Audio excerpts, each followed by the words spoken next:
22 का जो आप 3 दिन पहले दिए थे ईशा साहब, तो मैं बहुत परेशान हूँ कि बोले तो जो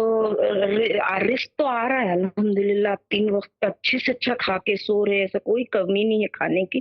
क्या है, ये बच्चों के स्कूल के एग्जाम, ये वो ट्यूशन फीस, स्कूल फीस, ये वो मोहम्मद के, जरा उसमें परेशान थी। तो मैंने सिर्फ सोची हूँ एक 8 दिन से कि कल मैं टीचर का जॉब तो भी कर लूँ, मॉर्निंग में 2 o'clock 3 o'clock तक, एटलीस्ट वो फीस के पैसे एडजस्ट हो जाएंगे मोहम्मद बोले। सिर्फ मैंने सोची हूँ 8 दिन से। जिस दिन से आपने 22 का जो मेडिटेशन बताया आप, वो फर्स्ट डे करी, वो सेम सेकेंड डे भी वही मैं नियत करके करी,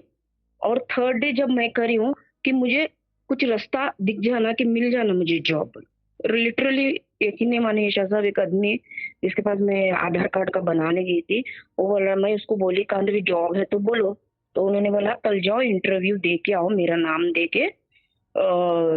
ये उर्दू स्कूल है, उसमें इंग्लिश टीचर की जरूरत है, फर्स्ट स्टैंडर्ड से 4th स्टैंडर्ड तक पढ़ाने के लिए। क्या बात है,